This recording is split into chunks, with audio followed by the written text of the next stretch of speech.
اقتدار میں آ جانے کے باوجود مریم نواز کی توجہ کا مرکز عمران خان ہی ہے.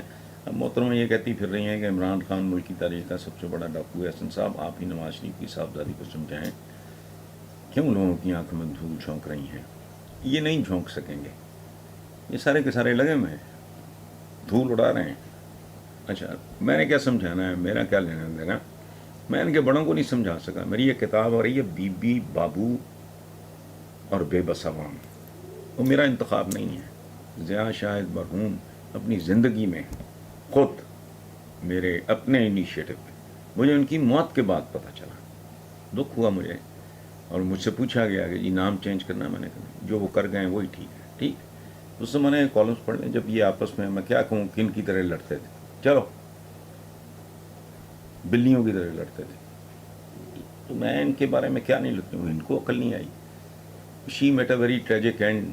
نواز شریف کو سوائے زندگی میں پتہ نہیں. سیاستدانوں کے بارے میں میری ایک ڈیفینیشن یہ ہے کہ یہ اتنی سی عزت کے لیے اتنی ذلت خوشی خوشی گلے لگا لیتے ہیں, پتہ نہیں کس قسم کے سوداگر ہیں. ٹھیک ہے, تو صاحب اچھا اب صاحبزادی کا فوکس عمران ہے, چونکہ عمران نے پہلی بار ایک معجزہ کر دکھایا ہے. معجزہ کیا ہے؟ ان دونوں کی مونوپولی اس نے توڑ تاڑ کے ان کے ہاتھ میں پکڑا دی. یہ چھوٹی بات. اور اب وہ ماضی سے بڑا سیاسی خطرہ ان کو دکھائی دے رہا ہے. تو باقی اس نے کہنا, باقی تو سارے کے سارے جو منڈلی ہے, یہ جو بنارسی ٹھگوں کا یہ پورے کا پورا ٹولہ ہے, وہ تو اکٹھے ہیں, ساری اکٹھے ہیں. سامنے کھڑا کون ہے؟ ایک ہی تو بندہ ہے. بہرحال تھینک یو ویری مچ. ہاں ان کے ملک دیکھ لیں, آپ کو ان کی اوقات کا پتہ لگ جائے گا. ختم. اور ایک بات میں چلتے چلتے آپ کو بتاؤں, میں نے صدام حسین کو دیکھا ہوا ہے آمنے سامنے. مجھے زندگی میں پہلی بار مجھے لفظ تکبر کی سمجھ آئی. اس کا ایک بازو ذرا ٹیڑھا سا تھا, وہ پوری طرح یوں نہیں کر سکتا تھا. the way he entered. Baghdad میں اس کا کوئی محل تھا, پیپلز پارٹی بے نظیر بھٹو قیادت کر رہی تھیں اس وقت کی. پورا بغداد سوائے ٹوائلٹس کے اس کی تصویروں سے بتوں سے بھرا ہوا تھا.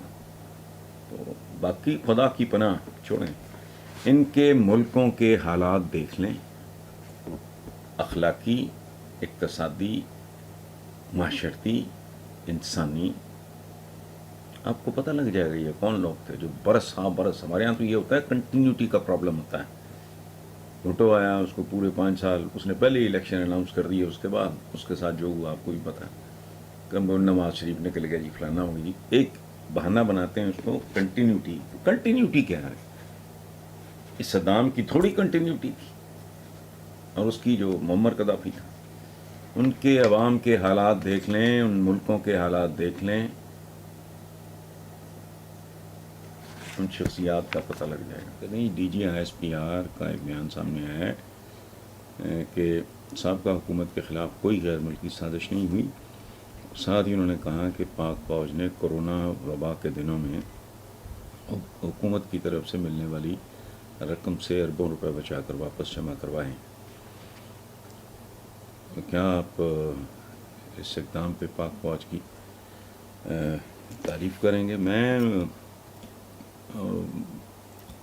دوستو, ریالٹی ہے, آج کی بات نہیں, سال کی نہیں, تو 5 سال کی نہیں, 10 سال کی نہیں, 20 سال کی نہیں. اس ملک میں ادارہ ہی ایک ہے.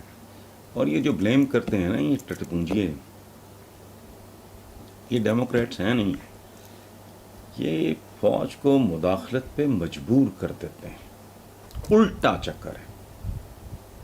یہ سویلینز ہیں, سو کالڈ نمائندے لوگوں کے. الٹا چکر میں نے اس لیے کہا کہ یہ گن پوائنٹ پہ مجبور کرتے ہیں, گن کے بغیر فوج کو, کہ ہمارا کچھ کرو. ان کی کرتوتیں تو اٹھا کے دیکھیں, کیا کیا نہیں کرتے, تفصیل میں جائیں گے تو ڈیفینیٹلی. اور دوسری بات یہ ہے, یہ تو ایک ایسی بات ہے جس میں کنٹروورسی ہو ہی نہیں سکتی. اگر اربوں روپے واپس کیے ہیں تو ریکارڈ کی بات ہے. دوسری بات یہ ہے کہ آئی ایس پی آر کے جو ہیں ڈی جی بابر افتخار صاحب, ہی از اے ونڈرفل ہیومن بینگ. ان سے اگر آپ ملو تو آپ کو لگے گا کسی انٹلیکچوئل سے یا پروفیسر سے مل رہے ہو آپ. جو ایک امیج ہے نا ٹپکل قسم کا فوجیوں کا، اس میں آپ یہ ایڈیشن سمجھو. تو بہرحال میں تو یہاں اس ملک میں دوسرا کوئی ادارہ دیکھتا ہی نہیں، خدا کی پناہ. تو ہاتھ دھو کے شاید اس سے بھی پیچھے پڑے ہوئے ہیں. اگلا ہے جی Nadeem Raza township Lahore, Ali Jatt Lahore, Mohsin Sheikh Toronto. وہ کہتے ہیں جی D G I S P R کی جانب سے سازش کی تردید پہ اسد عمر کا بیان سامنے آیا ہے کہ بار بار سازش کا تذکرہ نہ کریں، یہ ملک کے لیے اچھا نہیں ہوگا. آپ اس حوالے سے کیا کہیں گے؟ بار بار ذکر نہیں ہو رہا. میرا ذاتی خیال ہے کہ D G I S P R کی طرف سے صرف یہی پہلا بیان ہے جو کم از کم میں نے پڑھا ہے. اگر میرے نالج میں نہیں ہے تو میں معافی چاہتا ہوں، بالخصوص ان دنوں جب کہ پاکستانی سیاست میں ہر جانب الزامات اور دشمنی عروج میں. بالکل رانا صاحب، عدنان عباسی صاحب، آئی ایگری وتھ یو. میں نے صبح جب یہ ان کا اسٹیٹمنٹ پڑھا تو مجھے تھوڑی سی حیرت ہوئی اور بہت زیادہ خوشی ہوئی. یہ ظرف کی بات ہے، یہ تدبر کی بات ہے، یہ تحمل کی بات ہے. اور ایسی بات فوج کی طرف سے بھی آئی ہے، میں نے پڑھا ہے. تو اگر نواز شریف کے اندر سے منتقم مزاجی اور کرودھ ختم ہو جائے اور ہوس ختم ہو جائے، اور اب ہو جانی چاہیے، پتہ نہیں، آئی ڈونٹ نو، لیکن ہم نے بزرگوں نے سنا ہے کہ لالچی لوگوں کے پیٹ صرف قبروں کی مٹیاں بھرتی ہیں. مجھے نہیں پتہ، لیکن it is very very in like Mian Nawaz Sharif. اور میں اس پہ ان کو اور نون لیگ کے لوگوں کو مبارکباد دیتا ہوں. یہ ایک میچور، متوازن، صاحب دل آدمی کی رائے ہے. بہرحال میں تو اس کو بہت پرسنلی اپریشیٹ کرتا ہوں، اور کیا ہے صبح اخباروں پہ نظر پڑتے ہی میں خوشگوار حیرت ہوئی مجھے. وہ کہتے ہیں جی شوکت ترین صاحب نے 2 روز قبل اعتراف کیا ہے کہ پی ٹی آئی نے اپنے 3.5 سال میں ملک کی تاریخ میں سب سے زیادہ قرضہ لیا. اب موجودہ حکومت بھی قرضوں کی تلاش میں ہی سرگرم ہے. اگر ملک قرضوں پہ ہی چلانا ہے تو پھر بڑے بڑے دعوے کیوں کیے جاتے ہیں؟ یہ ایک محاورہ آپ نے سنا ہوگا، تھوتھا چنا باجے کھانا. اس ملک کو یہاں تک لے کے آنے والا بنیادی طور پہ سیاستدان ہے، ایک بات. دوسری، سیاستدان اس میں پرٹیکولرلی 2 خاندان جن کے پاس حکومتیں رہی ہیں.